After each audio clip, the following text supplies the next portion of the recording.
Hello friends, welcome to my YouTube channel A to Z info. दोस्तों, आज हम discuss करेंगे मौलाना आज़ाद नेशनल उर्दू यूनिवर्सिटी के 2020 में जो आपका एंट्रेंस होने वाला है उसके हवाले से कुछ क्वेश्चंस ज़िक्र करेंगे। तो ये क्वेश्चंस आपके बीएड, डीएलएड और दीगर एग्ज़ाम्स के लिए काफ़ी फ़ायदेमंद होंगे। ये आपको मानू का लोगो दिख रहा है यहाँ पे, ये ताकि पता चले लोगों की ये किस एग्ज़ाम की प्रिपरेशन हो रही है। यहाँ पे बेसिक इन्फॉर्मेशन है जो हम जानेंगे। जिस तरह की डेली प्रैक्टिस सेट हम लेके आते हैं, तो ये आज 31 हमारा प्रैक्टिस सेट है। तो अभी तक 30 हो चुके हैं, तो काफ़ी मेहनत करके इन सेट्स को बनाया गया है। तो आप भी देखें और अपनी तैयारी अच्छी करने की कोशिश करें, इसलिए कि इन्हें अगर आप देखेंगे तो 50 नंबर जो आपका है वो कवर हो जाएगा। जो जनरल के क्वेश्चंस आते हैं या जो एसएसटी से जो करना चाहते हैं उनका 100% यहाँ से क्वेश्चंस आने वाले हैं। इसलिए कि यहाँ पे सब्जेक्ट जो हम जिक्र करते हैं इस वीडियो में, या जो सब्जेक्ट हमारा होता है, यानी ये 30 पार्ट्स या 31st पार्ट्स जितने भी हमारे हो गए हैं टोटल, जिस सब्जेक्ट पे है वो आपको सब्जेक्ट का नाम मैं लिख दिया हूँ। तो ये जीके, एसएसटी, सोशल साइंस, समाजी उलूम की जितने भी क्वेश्चंस हैं उनको तमाम को मर्ज करके ये लाया गया है। तो वो सभी लोग देख सकते हैं। तो चैनल पर अगर आप लोग पहली बार आए हैं, मानू से रिलेटेड कॉन्टेंट चाहते हैं, मानू की प्रिपरेशन करना चाहते हैं, तो चैनल को सब्सक्राइब कर ले, बेल आइकॉन को दबा के रखें, दोस्तों को शेयर करना ना भूलें और वीडियो को लाइक करके स्टार्ट करते हैं। बताना चाहूँगा कि मानू के प्रीवियस ईयर क्वेश्चंस भी बनाए जा चुके हैं, उन्हें भी आप देखें और वहाँ से भी अपनी तैयारी अच्छी करने की कोशिश करें। आप लोग खुद आंसर करने की कोशिश करें। अगर आप आंसर करने की कोशिश करेंगे तो आपको अंदाज़ा होगा कि आपकी तैयारी किस हद तक हुई है। तो स्टार्ट करते हैं क्वेश्चन और देखते चलेंगे, और लास्ट में हम बताएंगे कि ये PDF आपको कहाँ मिलेगा। तो बने रहिए हमारे साथ। ये टोटल 15 क्वेश्चन होंगे, या 15 ही नहीं बल्कि इससे रिलेटेड जितने भी क्वेश्चंस आएंगे थोड़ा बहुत हम बेसिक बातें भी इससे रिलेटेड जानते हुए चलेंगे। इससे पहले जो मैं सेट लेकर आया हूँ काफ़ी दोस्तों ने पसंद किया और मतलब मुझे मैसेज भी किया कि सर इसको कंटिन्यू करने की ज़रूरत है। तो मुझे लगा कि हाँ, इसे कंटिन्यू करने की ज़रूरत है, इसलिए कि उर्दू में लेकर आया गया। अगर इन्हें आप देखेंगे तो काफ़ी फ़ायदा होगा। क्वेश्चन नंबर 1 देखते हैं। सवाल नंबर 1 आपका यहाँ पे है, कहा जा रहा है कि आपका ये जो क्वेश्चन है चूँकि उर्दू में है और इस वजह से थोड़ी सी और मदद मिलेगी। जंगलों में दरख्तों का वसी पैमाने पर लगाना कहा जा सकता है। एक तरह का होता है ना कि जंगलों में दरख्तों का वसी पैमाने पर लगाना, यानी खूब पेड़ पौधा प्लांटेशन लगाना, वृक्ष लगाना, उसे हम किस नाम से जानते हैं ये आपको बताना है। ऑप्शंस यहाँ दिए गए हैं, चूँकि वो ऑप्शन जो है कि हम उन्हें इंग्लिश में क्या कहते हैं उन्हें भी समझेंगे और उर्दू में उसका तर्जुमा क्या होता है वो भी समझने की कोशिश करेंगे, ताकि आप उर्दू में तो डायरेक्टली कैचअप नहीं कर पाएंगे, लेकिन इंग्लिश में बताया जाएगा तो आप आसानी से कैचअप कर लेंगे, उसे पकड़ लेंगे। ठीक है, तो ऑप्शंस यहाँ पे उसूली है, एग्रो फॉरेस्ट्री है, ठीक है, या जंगलात की कटाई है यानी डिफॉरेस्टेशन, समाजी जंगलात यानी सोशल फॉरेस्ट्रेशन। तो इसमें से क्या होगा कि अगर जंगलों में दरख्त का वसी पैमाने पर लगाना यानी खूब पेड़ पौधे कहीं पे लगा देना, उसे हम क्या कहते हैं। ठीक है दोस्तों, इसको इंग्लिश में बोलते हैं एफॉरेस्ट्रेशन। क्या बोलते हैं आप लोग नोट कर सकते हैं इसे, एफॉरेस्ट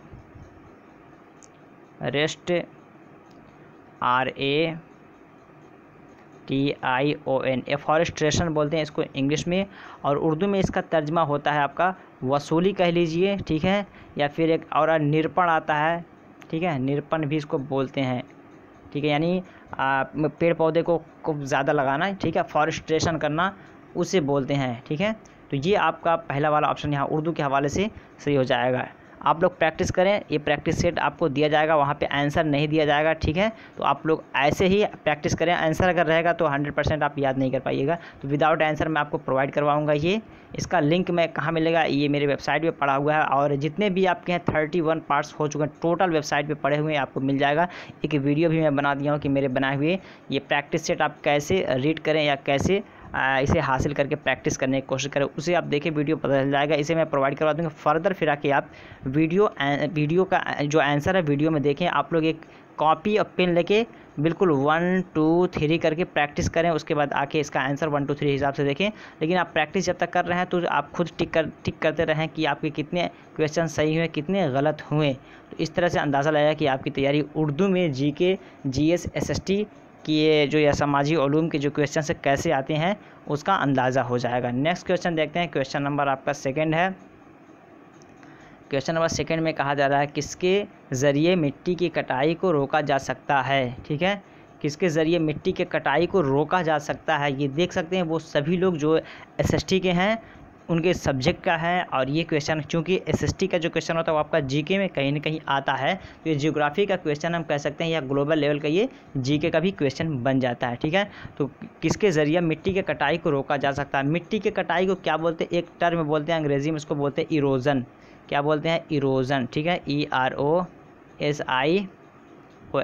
मुझे इंग्लिश इसलिए लिखना पड़ रहा है कि ये आप लोग हिंदी या अंग्रेज़ी से जो लोग पढ़ के आए उनको दुश्वारी होती है, बाद में वो मैसेज करते हैं कि सर उर्दू के टर्म्स मुझे समझ में नहीं आता है। तो कुछ लोग मैसेज करते हैं कि सर आप उर्दू के साथ इंग्लिश क्यों बताते हैं? तो मसला यही है कि जो लोग उर्दू बैकग्राउंड के नहीं हैं उनको समझाने के लिए ये देना पड़ेगा। इरोज़न अगर वो जान गए तो फ़ौरन उनके दिमाग में आ जाएगा कि मिट्टी का कटना, उसको हम रोकते कैसे हैं, वो बढ़ता कैसे है, ये सारी चीज़ें आपको क्लियर हो जाएगा। तो इसका आपका कॉन्सेप्ट क्लियर हो जाएगा। तो किससे रोका जा सकता है इरोजन, यानी किसके ज़रिए मिट्टी के कटाई को रोका जा सकता है? ऑप्शन है जंगलात की कटाई करके, वसूली करके, या ठीक है ओवर ग्रेजिंग करके, या फिर पौधों को ख़त्म करके। तो क्या होगा इसमें सही? ठीक है, इसमें भी वही तरीका है किसके ज़रिए इरोजन को हम रोक सकते हैं। जब यानी इरोजन एक तरह का मिट्टी का कटाव, जो दरियाओं के किनारे का जो मिट्टी का कटाव होता है वो कट के एक तरह का उसमें आपका जो नहर का शक्ल अख्तियार कर लेता है, उसको हम कैसे रोक सकते हैं? ठीक है, तो उसे भी आप एक तरह का जंगलात की कटाई नहीं, डिफॉरेस्टेशन तो नुकसान ही है। ठीक है, यहाँ पे भी जो वसूली होगा एफॉरेस्ट्रेशन, ये भी जो हम देखें एफॉरेस्ट्रेशन यानी पेड़ पौधे लगाने से हम मिट्टी की कटाई को रोक सकते हैं। ठीक है, तो ये उर्दू के हवाले से है। वैसे आपको कॉन्सेप्ट क्लियर रहा होगा, लेकिन उर्दू को देख करके काफ़ी मदद मिलेगी। जितने लोग भी देख रहे हैं एक मरतबा दोस्तों को शेयर कर दें वो लोग, और आप लोग वीडियो को लाइक करें और बाद में प्रैक्टिस ज़रूर कीजिएगा। ठीक है, मैं इसका लिंक प्रोवाइड करवा दूंगा। ये बाय द वे मैं भूल रहा हूँ तो आप लोग ज़रूर कमेंट कीजिएगा, तो मैं उसको प्रोवाइड करवा दूँगा। वैसे मैं ग्रुप में डेली प्रोवाइड करवा ही देता हूँ। ग्रुप में अगर आप लोग नहीं हैं तो ग्रुप आपका टेलीग्राम व्हाट्सएप दोनों का ग्रुप बनाया गया है, वहाँ से भी आप प्रैक्टिस कर सकते हैं और डेली वहाँ भी कंटेंट डाले जाते हैं। क्वेश्चन नंबर 3 देखते हैं। तवानाई के काबिल तजदीद कौन हैं?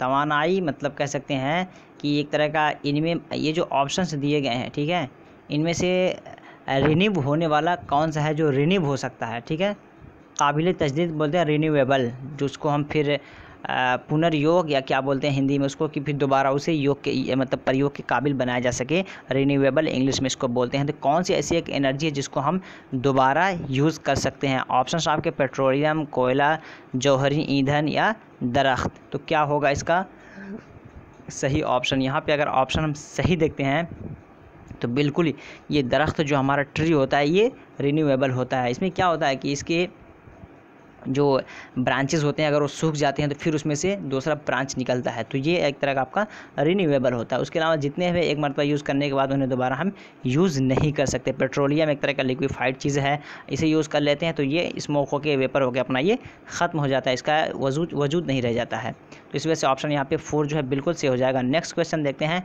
क्वेश्चन नंबर आपका 4 है, धुएं के मुरक्कब बताएं, यानी स्मोक जो होता है वो किन किन चीज़ों से मिल के बनता है? धुएं को स्मोक बोलते हैं, किस किस से बनता है? धुआं और धुंध से, बर्फ़ और धुंध से, ठीक है, बर्फ़ और धूल से, सल्फ़र डाइऑक्साइड से। किससे बनता है धुआं जो होता है, किन किन चीज़ों का ये एक कह सकते हैं कि आपका मिक्सअप होता है ये। ठीक है, सवाल नंबर 4 में क्या हो जाएगा? सवाल नंबर 4 में देखते हैं तो ऑप्शन 1 में जो कहा जा रहा है धुआं और धुंध। धुआं और धुंध मतलब स्मोक एंड फॉग। धुंध को बोलते हैं फॉग। फॉग क्या होता है? ठंडक में आप लोग जब बहुत ज़्यादा ठंडक पड़ती है, शबनम पड़ती है, तो उस शबनम में एक तरह का जो मतलब होता है ना कि अंधेरा हो जाना, ना दिखाई पड़ना, तो उसे फॉग बोलते हैं, फॉग। ठीक है, उर्दू में उसी को कह सकते हैं, शबनम कह सकते हैं हम। तो ये फॉग और स्मोक से मिलके आपका धुआं बनता है। नेक्स्ट क्वेश्चन देखते हैं। क्वेश्चन नंबर 5, मंदरजा झेल में से कौन हवा में नमी की रतूबत पर पाया जाता है? यानी जो एयर में जो एक तरह का रतूबत होती है, नमी होती है, वो किस में पाया जाता है या किस फॉर्म में पाया जाता है? वो ऑप्शन 1 में कहा जा रहा पानी, 2 में कहा जा रहा धुंध, और 3 में कहा जा रहा बर्फ़, और 4 में ह्यूमिडिटी। तो ह्यूमिडिटी क्या है? ह्यूमिडिटी इसी को कहते हैं इंग्लिश में, और उर्दू में भी अगर तर्जमा करें तो एक तरह का रतूबत कर सकते हैं हम। ठीक है, रतूबत, या फिर ह्यूमिडिटी को ह्यूमिडिटी रखें तो रतूबत जो है एक तरह का ना नमी, इसमें नमी फॉर्म में इसको हम नापते हैं। तो जो हमारा इन्वायरमेंट जिस तरह बारिश हो जाए, बारिश के बाद जो हवा चलती है उसमें एक तरह की ह्यूमिडिटी होती है, तो उससे बोलते हैं ह्यूमिडिटी। तो ये आपका ह्यूमिडिटी फॉर्म में होता है। नेक्स्ट क्वेश्चन देखते हैं, क्वेश्चन नंबर 6। क्वेश्चन नंबर 6 में कहा जा रहा है किसके ज़रिए काम करने की सलाहियत को करार दिया जाता है। किसके ज़रिए काम करने की सलाहियत को करार दिया जाता है। ऑप्शन आपके हैं ताकत है, क़ुव्वत है, ठीक है, और एबस्ट्रेंथ है या फिर तवानाई। तो 6 में अगर आंसर हम देखते हैं तो 6 में जो आपका आंसर दिया जा रहा है वो बिल्कुल आपका तवानाई। तवानाई क्या कहते हैं? तवानाई और ताकत में लोग कंफ्यूज होते हैं, दो वर्ड हैं जो कि उर्दू में इस्तेमाल होते हैं। इसको अंग्रेज़ी में डिफरेंस कैसे करेंगे? तवानाई और ताकत को लोग एक ही मान लेते हैं कि दोनों एक तरह के ताकत पावर के माने में। नहीं, ऐसा नहीं है, बल्कि ताकत को बोलते हैं पावर, ठीक है। ताकत को आपका पावर बोलते हैं, तवानाई को एनर्जी बोलते हैं, ठीक है। कि इसके ज़रिए काम करने की सलाहियत को करार दिया जाता है। यानी जब कोई काम इंसान करता है तो किस बेस पे करता है? मान लीजिए आप 50 kg का वेट उठा रहे हैं, तो ये ताकत के बेस पे उठा रहे हैं या तवानाई के बेस पे? तो ये आपका जो होता है ये तवानाई के बेस पे होता है, ठीक है। एनर्जी आपके अंदर है तभी आप कोई काम कर पाएंगे, ठीक है। तो ये तवानाई, एनर्जी, इसको नोट कर सकते हैं आप कीवर्ड। अगर नहीं पता है क्या होता है, ताकत को पावर कह लीजिए, तो इसके कीवर्ड्स को आप नोट कर लें प्लीज़, जिनको नहीं पता है। तो इसी वजह से मैं कहा था ये 15 क्वेश्चंस होंगे, लेकिन आपके बहुत सारे क्वेश्चन से क्लियर हो जाएंगे अगर आप इसे देख रहे हैं, या जो लोग ऑफलाइन देख रहे हैं वो लोग भी स्किप करके ना देखें, बल्कि उसको पूरा स्टेप बाय स्टेप देखें। इसलिए कि 15-20 मिनट का वीडियो होता है, लेकिन उसमें काफ़ी खास बातें होती हैं। नेक्स्ट देखते हैं क्वेश्चन नंबर 7। क्वेश्चन नंबर 7 में कहा जा रहा है किसके ज़रिए ओजोन परत पेश की जाती हैं। किसके ज़रिए ओजोन परत, परत क्या कहते हैं? लेयर, ठीक है, ओजोन लेयर, इसको कह लीजिए पूरे को, ओजोन परत को ओजोन लेयर। तो एक तरह का जो लेयर्स हैं, उन लेयर्स में से किस लेयर में आपका ओजोन लेयर पड़ता है? ऑप्शंस आपके हैं ट्रोपोस्फियर, दर्जे हरारत, और मेसोस्फियर या आइनोस्फियर। तो क्या होगा यहाँ पे? चूँकि यहाँ पे 7 का पहले हम आंसर देख लेते हैं, फिर इस पर बात करते हैं। 7 का आंसर जो आपका हो जाएगा ऑप्शन 2। और अगर इसी को अंग्रेज़ी में देखते हैं हम, तो इसी को अंग्रेज़ी में कहेंगे स्ट्रेटोस्फेयर, ठीक है, सबको पता होगा स्ट्रेटोस्फेयर। इंग्लिश में बताने की वजह यह है कि मालूम में अगर इसको देगा भी तो बहुत करेगा, तो उर्दू को या तो इंग्लिश वाले को या तो उर्दू में लिख देगा स्ट्रेटोस्फेयर ही, या फिर दर्जे हरारत देगा, या फिर इंग्लिश को इंग्लिश ही में दे देगा, हिंदी नहीं देगा। तो इसी वजह से आप सारे टेक्नोलॉजी को उर्दू या इंग्लिश में समझने की कोशिश करें, हिंदी की उम्मीद आप ना लगाएं, ठीक है। इसी वजह से मैं इंग्लिश हिंदी आपको बताता भी नहीं हूँ, उर्दू या इंग्लिश। और मालूम का अगर आप तैयारी करें तो यही चीज़ों को फोकस कीजिए। मालूम या तो आपके कीवर्ड्स इंग्लिश कहलाता है या फिर उर्दू ही में डाल देता है, तो इसी वजह से आप इन दोनों को पकड़ करें। अगर कोई इसमें से आ रहा है तो आप आंसर आसानी से कर देंगे। दर्जा हरारत को क्या बोलते हैं? स्ट्रेटोस्फेयर, चूँकि वो क्या होता है, एक तरह का हीट जोन होता है ये, ठीक है। तो यहाँ पे ये दर्जा हरारत इसे बोलते हैं, स्ट्रेटोस्फेयर इंग्लिश में इसको बोलते हैं। नेक्स्ट क्वेश्चन देखते हैं, क्वेश्चन नंबर 8। क्वेश्चन नंबर 8 में कहा जा रहा है माहौल के किस परत में ओजोन छतरी वाक़ है, ठीक है। माहौल के किस परत में ओजोन छतरी वाक़ है? ओजोन अम्ब्रेला कहते हैं इसको। तो जाहिर सी बात है जहाँ पे ओजोन, यानी ओजोन ही को हम, ओजोन लेयर ही को ओजोन अम्ब्रेला के नाम से जानते हैं। तो बिल्कुल यहाँ पे आंसर आप आँख बंद करके करेंगे, जो भी, जैसा कि ऊपर आप पूरी बात को समझ ली है कि ओजोन लेयर आपका किस में है? स्ट्रेटोस्फेयर में। और स्ट्रेटोस्फेयर को क्या बोलते हैं? दर्जे हरारत। अगर ये ऊपर वाली बात आपको याद होती है, हाँ बिल्कुल आँख बंद करके आंसर करेंगे, लेकिन यहाँ समझ के रखना है आपको, इन फ्यूचर आपको एग्ज़ाम हॉल में आंसर सही करके आना है, ठीक है। तो यहाँ पे बिल्कुल ये आपका क्या नाम है, परत में जो ओजोन छतरी है, ओजोन अम्ब्रेला है, वो कहाँ पे वाक़ है? दर्ज हरारत में। अब ये सवाल ये बन जाएगा कि ओजोन लेयर को और किस नाम से जाना जाता है। सुन लीजिए, ओजोन परत को और किस नाम से जाना जाता है? ओजोन छतरी के नाम से भी जाना जाता है। ये सवाल आपका बनेगा, तो इसे भी आप लोग नोट कर लीजिए। नेक्स्ट क्वेश्चन देखते हैं, तो यहाँ पे बिल्कुल ऑप्शन 2 जो है बिल्कुल सही हो जाएगा। नेक्स्ट क्वेश्चन देखते हैं, क्वेश्चन नंबर, वीडियो लंबी होने की वजह यही है कि चूँकि हिंदी या इंग्लिश में नहीं है कि हम क्वेश्चन को पढ़ के आंसर करके आगे समझ जाएं, बढ़ जाएं। फ़ायदा कुछ नहीं होगा जब तक इसको थोड़े से डिफ़ाइन ना किया जाए। इसी वजह से वीडियो 15 क्वेश्चन से थोड़ी सी लंबी हो जाती है डिफ़ाइन करने की वजह से, और डिफ़ाइन से आई थिंक कि आप लोगों को फ़ायदा होता है, ठीक है। तो 9 नंबर देखते हैं, पानी के कुल मवाद की इकाई को मिट्टी के तौर पर जाना जाता है, ठीक है। पानी के कुल मवाद को, यानी जो एक तरह का टोटल वाटर है, वर्ल्ड के टोटल वाटर का जो एक तरह का, उसको हम यूनिट है, यानी वाटर का जो टोटल यूनिट है उसको किस नाम से जाना जाता है, ये एक तरह का टर्म है। ठीक है, इस टर्म को आपको वैसे ही रट लेना है जिस तरह की एक तरह का किसी चीज़ का एब्रीवेशन होता है, इसको क्या कहते हैं, पेडागोजी को क्या बोलते हैं, पेडालॉजी को क्या बोलते हैं। तो इस तरह है, इसको आपको एक तरह का याद कर लेना है कि वाटर के जो यूनिट उसे क्या बोलते हैं, होलार्ड है, क्रिसार्ड है, एपिड है या सभी है। तो बिल्कुल इसको यहाँ पे होलार्ड का ऑप्शन जो दे रहा है ना, ये बिल्कुल सही हो जाएगा। तो 9 में ऑप्शन 1 जो है ये बिल्कुल आपका सही हो जाएगा। तो वाटर यूनिट जो होता है वर्ल्ड का, उसे हम होलार्ड से ताबीर करते हैं। तो ऑप्शन 1 यहाँ पे सही हो जाएगा। उर्दू के हवाले से आप देखें, फ़ायदा करेंगे अगर क्वेश्चन यहाँ से बन रहे हैं तो।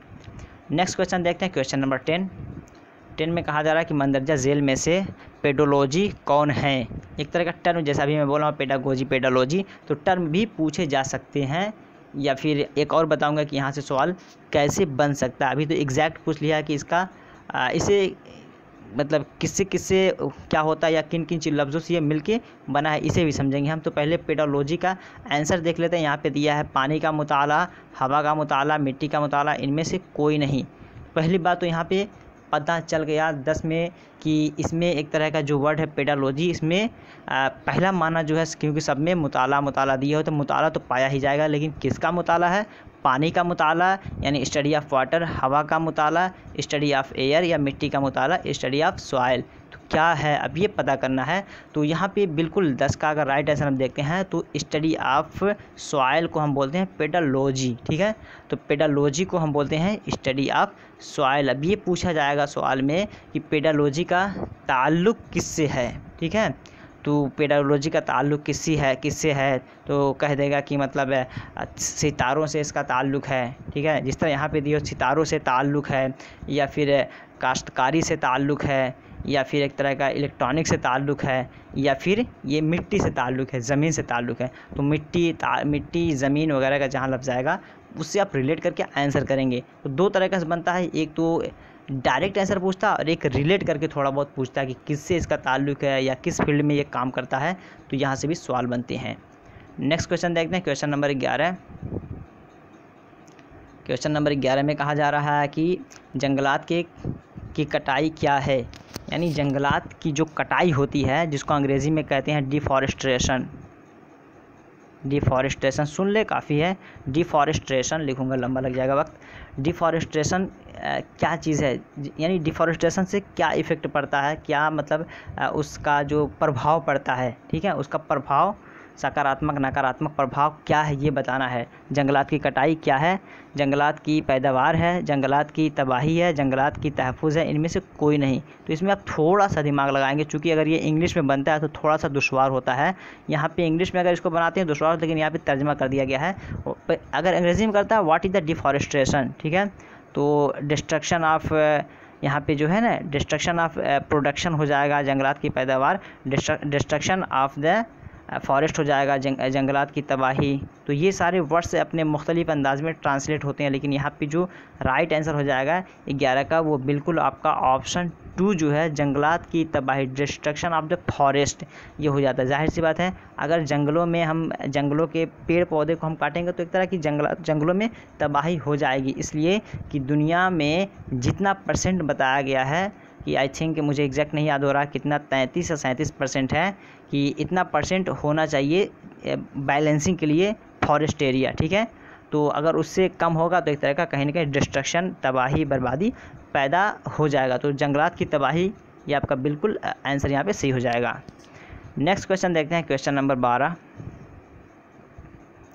क्वेश्चन नंबर 12 में कहा जा रहा है कि आम तौर पर जंगलात की कटाई किसमें कम होती हैं, यानी जनरली जंगलात की जो कटाई है यानी डिफॉरेस्टेशन, जंगलों को काट देना, ख़त्म करना है, ये किस सीज़न में सबसे कम होता है, ये आपका सवाल है। ऑप्शन आप पे आपका है ग्लोबल वार्मिंग जब होता है। ठीक है, ग्लोबल वार्मिंग मतलब कहते हैं जो ओजोन लेयर हमारा डिस्टर्ब होता है, या पॉल्यूशन जगह जगह पाया जाता है, पानी गंदा हो जाता है, इन्वायरमेंट एसिडिक हो जाता है, ठीक है, तेज़ाबी हो जाता है, इस कंडीशन में होता है। या खुश्क साली, ड्रॉट ईयर जो होता है हमारा, उसमें होता है। या मिट्टी की कटाई, ठीक है, यानी इरोज़न जिसको हम कहते हैं, या बारिश में, यानी किस में जो है जंगलात कम बर्बाद होते हैं। तो बिल्कुल जब बारिश होगी तो हरियाली होगी, जहाँ पे बारिश होगी वहाँ पे हरियाली होगी, जंगलात ज़्यादा होंगे। तो बारिश से क्या होता है, डिफॉरेस्टेशन कम होता है, जंगलात की कटाई कम होती है। ठीक है, तो यहाँ पे बिल्कुल ये ऑप्शन 4 जो है सही हो जाएगा। काफ़ी अच्छे क्वेश्चंस हैं और काफ़ी सोच विचार के लाया गया है, काफ़ी मेहनत करके ये क्वेश्चंस आए। मिलेंगे वैसे नहीं, आपको देख लीजिए, अगर आप ईमानदारी से देख रहे हैं तो आपको फ़ायदा होंगे। ठीक है, जितने लोग देख रहे हैं उनको मतलब डेली मुझे फीडबैक मिलता है, तो मैं मोटिवेट होकर लाता हूँ, क्योंकि मुझे खुद इसमें काफ़ी टाइम लग जाता है इसको ट्रांसलेट करके बना करके लाने में आप लोगों को, और PDF फिर फर्दर एक तरह का वेबसाइट पे डालने में। अवेलेबल कहीं नहीं है, लेकिन फिर भी लाना पड़ता है कि आप लोग का अगर भला हो जा रहा है इससे, तो ये मेरे लिए खुशी है। मिट्टी की तश्कील मंदरजा झेल में से किस में होती है? मिट्टी की तश्कील फॉर्मेशन ऑफ सॉइल, मिट्टी की तश्कील कहते हैं फॉर्मेशन ऑफ सॉइल, यानी कह लीजिए कि मिट्टी कहाँ पे बनती है, और आसान में समझे मिट्टी कहाँ पे बनती है, उर्दू में समझ लीजिए मिट्टी की तश्कील मतलब किस तरीके से होती है। अंग्रेज़ी में इसको कहते हैं फॉर्मेशन ऑफ सॉइल। ठीक है, तो ये बताना है आपको। ताबकारी है, मौसमी है, कटाई है, आलूदगी। तो क्या होगा 13 का सही जवाब? तो 13 का सही जवाब बिल्कुल यहाँ पे वेदरिंग जो होता है, मौसम। ठीक है, वेदरिंग, ये उसमें बिल्कुल आपका मिट्टी की तश्कील फॉर्मेशन ऑफ जो सॉइल है इसमें होता है, क्योंकि जब मौसम चेंज होते हैं, ठीक है, ठंडी गर्मी बरसात का, तो जो मतलब मिट्टी है, तो मिट्टी पे कहीं पे जम जाता है या फिर बारिश होने की वजह से वो कहीं कट जाता है, तो इस तरह का मिट्टी की तश्कील फॉर्मेशन ऑफ सॉइल होता है। तो मौसम, जिसको वेदरिंग बोलते हैं इंग्लिश में। अब ये मौसम ठंडी गर्मी बरसात नहीं, बल्कि एग्जैक्ट वर्ड इसको इंग्लिश में वेदरिंग,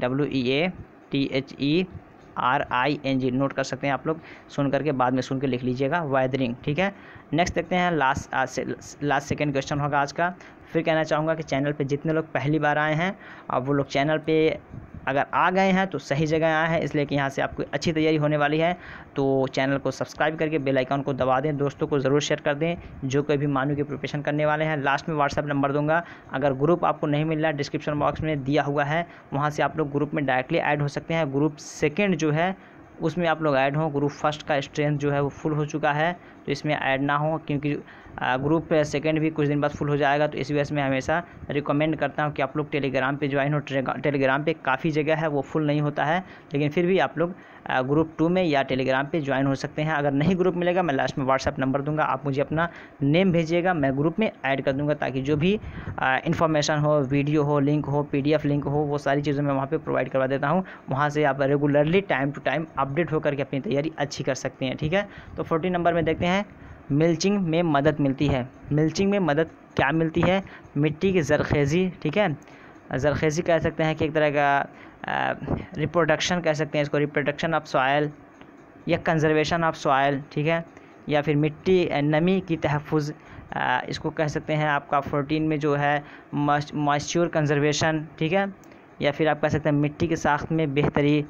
ठीक है, मतलब मिट्टी का साख्त जो है बोलते हैं ना, काली मिट्टी है, पीली मिट्टी है, अच्छी मिट्टी है, बलुई मिट्टी है, तो ये एक तरह का मिट्टी के साख्त में बेहतरी, यानी उसकी क्वालिटी। बैरन ज़मीन जो होती है ना, वहाँ की मिट्टी ख़राब होती है, बंजर ज़मीन जो होती है, मिट्टी का बाँझपन। ठीक है, यानी बैरन लैंड जिसको बोलते हैं, मिट्टी का बाँझपन, बैरन लैंड। ठीक है, तो यहाँ पे क्या हो जाएगा, मिल्चिंग में मदद मिलती है। मिल्चिंग में क्या मदद मिलती है? Moisture conservation. बिल्कुल यहाँ पे 2 जो है नमी की तहफ़्फ़ुज़ होती है, यानी मिल्चिंग लैंड जो होती है ना, वहाँ पे एक तरह की नमी ज़्यादा दिन तक होती है। बहुत सी ऐसी ज़मीन है, मान लीजिए बालू वाली सैंडी लैंड अगर हो, तो वहाँ पे अगर पानी आप डाल देंगे तो वो जल्द खुश्क हो जाएगा। लेकिन गीली मिट्टी हो या कुछ मिट्टी की स्पेसिफिक ऐसी होती है कि वहाँ पे अगर बारिश हो जाए तो काफ़ी दिन तक वहाँ पे नमी रहती है। तो नमी की तहफ़्फ़ुज़, मॉइस्चर कंजर्वेशन, इसको इंग्लिश में बोलते हैं मॉइस्चर कंजर्वेशन। आप लोग लिख लीजिए, स्पेलिंग लिख लीजिएगा अपने से। लास्ट क्वेश्चन देखते हैं आज का, और इस वेबसाइट के हवाले से थोड़ी सी हम बात करेंगे और फिर व्हाट्सएप नंबर देंगे। तो इसके वीडियो के बाद ये भी आप देखिएगा, काफ़ी फ़ायदेमंद है, आपको यहाँ से मदद मिलेगी, कंटेंट मिलेगा आपको, PDF से रिलेटेड बातें होंगी। ठीक है, माहौल के तहफ़्फ़ुज़ से नमी पाया जाता है, यानी माहौल की तरफ से, यानी जो एक तरह का माहौल होता है। ठीक है, इन्वायरमेंट होता है, या इन्वायरमेंट जो चीज़ें होती हैं उसे हम किससे नमी पाया जाता है, कह सकते हैं कि उसको किससे हम मेज़रमेंट करते हैं। ठीक है, किससे उसको नापा जाता है। आपके ऑप्शन यहाँ पे हैं ऑक्सीनोमीटर, ठीक है, फोटोमीटर, और आपका नेक्स्ट जो है हाइग्रोमीटर, या इनमें से कोई नहीं। तो बिल्कुल यहाँ पे आपका जो माहौल की तरफ से नमी पाया जाता है, तो ये हाइग्रोमीटर जो है ये बिल्कुल यहाँ पे सही हो जाएगा, हाइग्रोमीटर का ऑप्शन। ठीक है, ऑप्शन 3 HYGROMETRE हाइग्रोमीटर। ठीक है, तो ये कुछ 15 क्वेश्चन थे, इन्हें एक बार 2 बार प्रैक्टिस करें। थोड़ी स्टार्टिंग में दुश्वारी होगी उर्दू के अल्फाज होने की वजह से, लेकिन फिर आहिस्ता आहिस्ता आसान हो जाएंगे, सब आप समझने लगेंगे। थोड़ा सा इसके बारे में समझ लेते हैं। ये मेरा ब्लॉगर का लिंक है जहां आपको PDF मिल जाएगा। ये यहाँ पे ये साइट आप जाके अगर गूगल में सर्च कर देंगे तो डायरेक्टली आप मेरे वेबसाइट पे पहुँच जाएंगे। वहाँ पे आपको यहाँ सर्च बॉक्स मिलेगा, यहाँ पे जो भी सेट आपको चाहिए ये सेट आपको दिया हुआ है। मानो entrance test practice set 30 first डाल देंगे तो आपको वहाँ पे मिल जाएगा। एक वीडियो भी बनाया हुआ कि कैसे आप बनाए हुए मेरे प्रैक्टिस सेट को कैसे एक्सेस करें, हाउ टू एक्सेस करके आप अगर डालेंगे how to access by A to Z info, तब भी आपको यूट्यूब पे मेरा वीडियो मिल जाएगा 4-5 मिनट का, या फिर मैं ग्रुप में एक बार और शेयर कर दूंगा, वहाँ से एक्सेस कर सकेंगे। तो ये आप मेरा साइट नोट कर लीजिए, यहाँ पे आप डेली विजिट करते रहें। यहाँ पे मैं चीज़ों से रिलेटेड डालता हूँ, मानू से रिलेटेड डालता हूँ, या मानू का जो नोटिस होता है या मानू के बारे में जो क्वेश्चंस होता है, मानू का इन्फॉर्मेशन है, इस साइट पे मैं डाल देता हूँ। ठीक है, या वीडियो जो होता है वो फिर मैं आपको इस चैनल ही पे प्रोवाइड करवा देता हूँ। तो चूँकि ये ओपन प्लेटफॉर्म है, सभी लोग वहाँ विजिट करते हैं, तो आप लोग भी विजिट कर लिया करें एक आध बार डेली। वहाँ पे कुछ ना कुछ नई चीज़ें जो होती हैं मैं प्रोवाइड करवा देता हूँ। तो वीडियो आपको उनके लिए है जो PDF पढ़ रहे हैं। ये मेरा मेल है, अगर आप लोग कुछ मेल करना चाहते हो तो मेल मेरा ये है, मेल कर सकते हैं। तो मेरा नंबर है, अगर जिनको ग्रुप नहीं मिल रहा, जो ग्रुप में ज्वाइन हो गए प्लीज़ वो ना करें, जिनको नहीं ग्रुप मिला है वो मैसेज कर सकते हैं 9839742161। ठीक है, 9839742161। तो जिनको ग्रुप नहीं मिला वो अपना नाम लिख के, या जो कोर्स करना है, B.Ed करना है, किस सब्जेक्ट से करना है, तो वो लोग अपना नाम, सब्जेक्ट का नाम, कोर्स का नाम, ठीक है, लिख के सेंड करें। प्लीज़ कम्युनिकेट करने की कोशिश ना करें, बात करने की ज़्यादा कोशिश ना करें। मैं आपके फैसिलिटी के लिए प्रोवाइड करवा रहा हूँ कि डायरेक्ट मैं आपको ग्रुप में ऐड कर दूँ, दिक्कत ना हो। ठीक है, आप कम्युनिकेट करेंगे तो फिर मैं डिस्टर्ब हो जाऊँगा, इतना वक्त नहीं रहता है। तो ये कुछ बातें थी डिस्प्ले पे, कुछ आपको फाइल्स दिख रही होंगी मानू से रिलेटेड या उर्दू अनुवादक से रिलेटेड भी बहुत सारे बच्चे हैं जो तैयारी के लिए कह रहे हैं। तो ये वीडियोज़ वो लोग भी देख सकते हैं GK के पर्पज़ से, या फिर और जो वीडियोज़ बनाए गए हैं उन्हें देखें, डिस्प्ले पे दिख रहा होगा। ठीक है, तो उन्हें देखें और अपनी तैयारी अच्छी करने की कोशिश करें। वीडियो को शेयर ज़रूर कीजिएगा और दीजिए इजाज़त। फिर मिलते हैं नेक्स्ट वीडियो में, तब तक के लिए have a nice day, have a good day, that's all, thank you, bye, खुदा हाफिज़, टेक केयर।